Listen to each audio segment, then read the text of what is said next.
Welcome. Today we're going to discuss the technique sword and hammer and the relationships between it and other techniques in the American Kenpo system. Now keep in mind, this is not designed to be family groupings or a full comprehensive list for that matter, but rather different avenues which you can take to explore and understand the structure of the American Kenpo system. So let's start out with a big concept, position recognition. So in this case, through foot maneuvers in relationship to what we can do from the same position in relationship to our opponent. So if we start out with sword and hammer, if you notice, we're going to be using our right leg to step towards the opponent, in this case towards the right rear flank.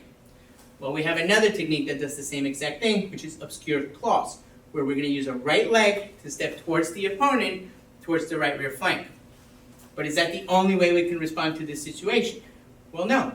We could also step to the right flank. So instead of going towards the opponent, we can go parallel to the opponent and get something like an obscure wing.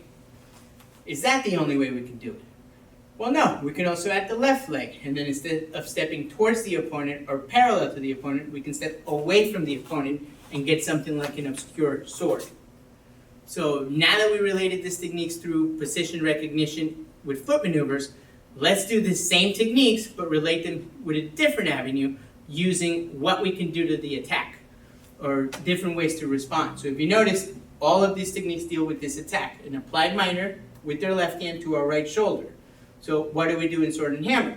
Well, we do a pressing check or a pin to their left hand.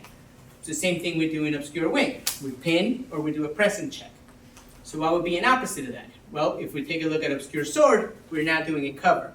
So the thing to keep in mind here is the reason we're doing a cover is because we've created distance from our opponent, so we no longer have to worry about this hand doing anything to us.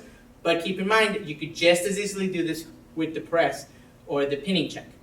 Now, the thing to keep in mind here is that both the cover and the checks fall into checking, which is the big concept.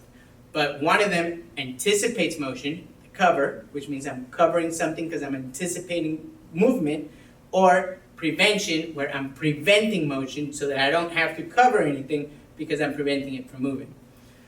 But is that the only way we can do that?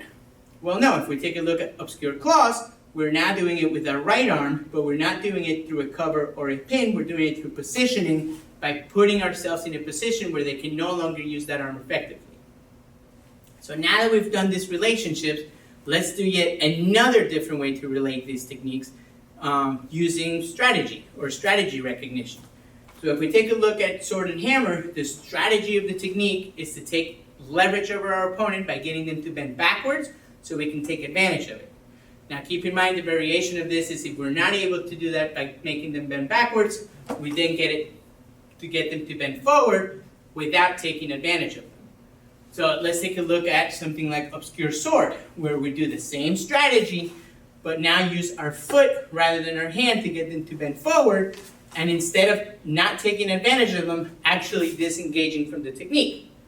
So now let's take a look at the strategy from obscure wing.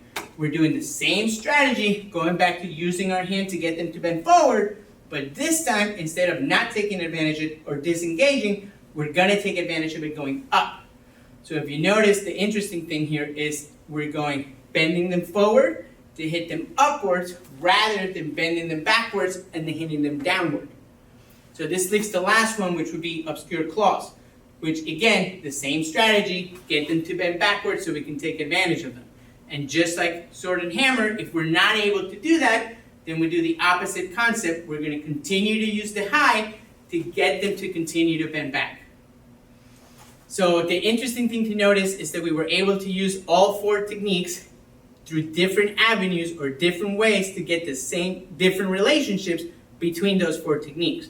And then just to recap, the way we did that was through the strategy of the technique, whether you bend them forward or backwards and then take advantage of it or not, through the different ways in which we can react to the same attack, in this case through covers or checks or positioning, and lastly through position recognition, in this case foot maneuvers in relationship to how you can step in relationship to your opponent.